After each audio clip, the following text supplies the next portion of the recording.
En l'occurrence, je le dis tout le temps, Maman Tuck, c'est vrai que c'est un ami, c'est un frère, mais moi je le dis à qui veut l'entendre, je pense que la presse est là. C'est avant tout, je suis d'abord un fan.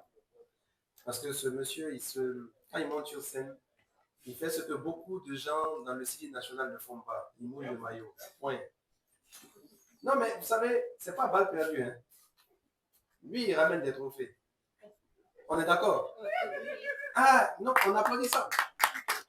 Celui qui mouille le maillot ramène le trophée. Celui qui ne mouille pas le maillot, il ramène les larmes. On a vu des joueurs du style national qui ont été traités de terroristes ici. Bon, ça, c'est une histoire du passé. On espère que maintenant, ceux qui jouent en Allemagne vont nous aider à prendre la Coupe d'Afrique. Mais même si c'est la Coupe amicale Cabral, on prend. Tout ce qui est coupe, on prend. Donc, je tiens à vous dire que déjà, je suis un grand fan et je suis très content. À chaque fois qu'il m'appelle, je fais tout pour être présent parce que c'est la moindre des choses. Que ce soit lui ou que ce soit un autre humoriste qui m'appelle pour venir, dès que quelqu'un dit c'est pour l'humour, c'est pour la culture, c'est un devoir pour toute personne amoureuse de la culture d'être présente. Ça, c'est d'abord le premier point que je voulais vraiment clarifier. Il a dit qu'on a galéré sur le phare de l'ABM. C'est sur quel festival on ne galère pas? En fait, moi, je pense que le peuple guinéen, c'est des miraculés. Nous sommes des miraculés. On est capable de faire des choses que dans les autres pays, les gens ne peuvent pas faire. On est capable de tenir 10 éditions d'un événement sans l'aide de l'État. On est capable de le faire. On n'est pas n'importe quel peuple. Quand j'entends des gens dire le Guinéen est malhonnête, le Guinéen a un mauvais cœur, le Guinéen est difficile, le Guinéen n'aime pas son prochain, ça c'est le mauvais Guinéen. Le bon Guinéen, c'est celui qui, quand le vent vient par là, lui, il fonce par là. Regardez, 8 éditions. 8 éditions. Mais s'il est accompagné, comme il dit, ce qu'on donne à d'autres là, on lui donne le quart, il pourra faire 1000 choses de plus.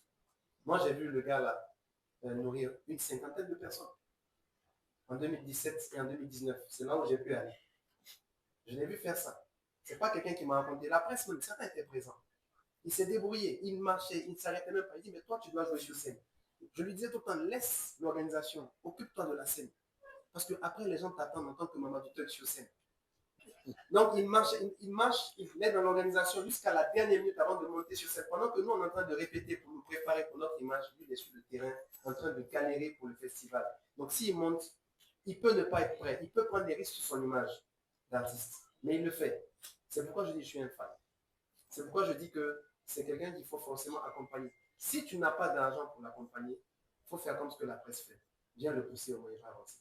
C'est-à-dire que si on ne peut pas aider quelqu'un, il ne faut pas remettre le sable dans son jacket. Il ne faut pas faire ça. C'est-à-dire que le phare de l'AB cette année va partir sur une histoire de patrimoine. Et je vais parler d'un ou deux mots là-dessus. Patrimoine culturel. Pourquoi le mot là me parle? C'est parce que on néglige beaucoup les artistes depuis plusieurs années. Depuis plusieurs années. On néglige beaucoup l'art en Guinée. Mais quand les étrangers viennent en Guinée, on les reçoit très bien. On les reçoit très bien. En Guinée, nos artistes sont un peu mis de côté. Nos producteurs sont un peu mis de côté. Les directeurs de festivals sont un peu mis de côté.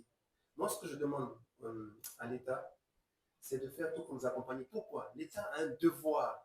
L'État en Guinée a un devoir plus qu'ailleurs. Pourquoi?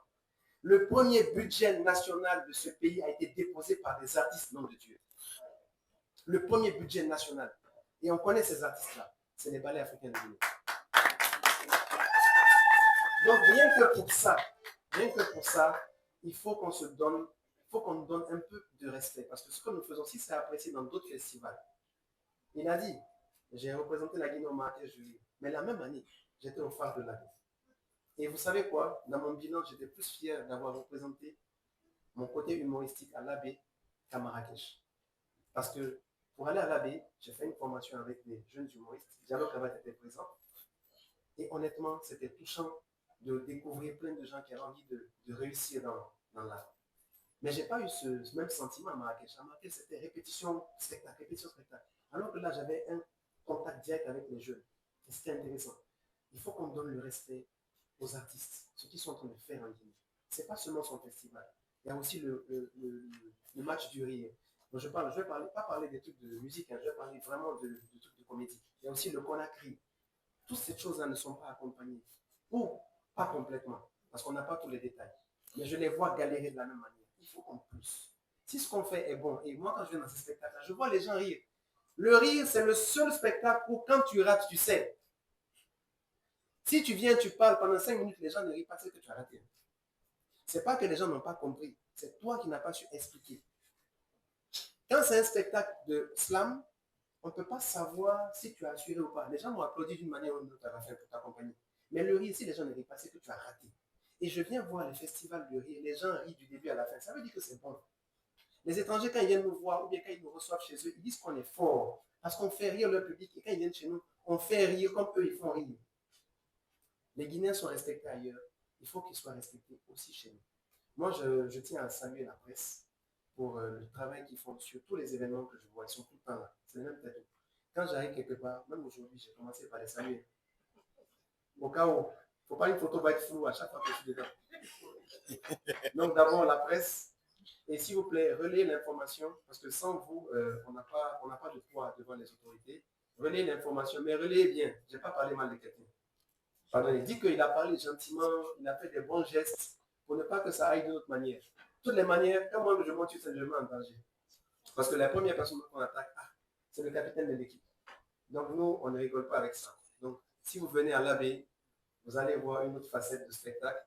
Parce que Maman Tug a demandé à ce que un de mes petits événements soit porte-drapeau de Sobailo. C'est le jeudi stand-up. Donc nous allons pouvoir pour la première fois sortir le jeudi stand-up qui a eu une vingtaine d'éditions à Conakry ici. Sortir le jeudi stand-up pour l'amener à l'AD. Donc ça aura lieu le jeudi. Et c'est à l'issue de ce jeudi stand-up que le prix Sobailo sera décerné. Quand il m'en a parlé, je dis que ce sera avec honneur que le jeudi stand-up va pouvoir être le petit porte-drapeau pour une immense légende comme Sobailo, que son âme repose en fait. Merci beaucoup.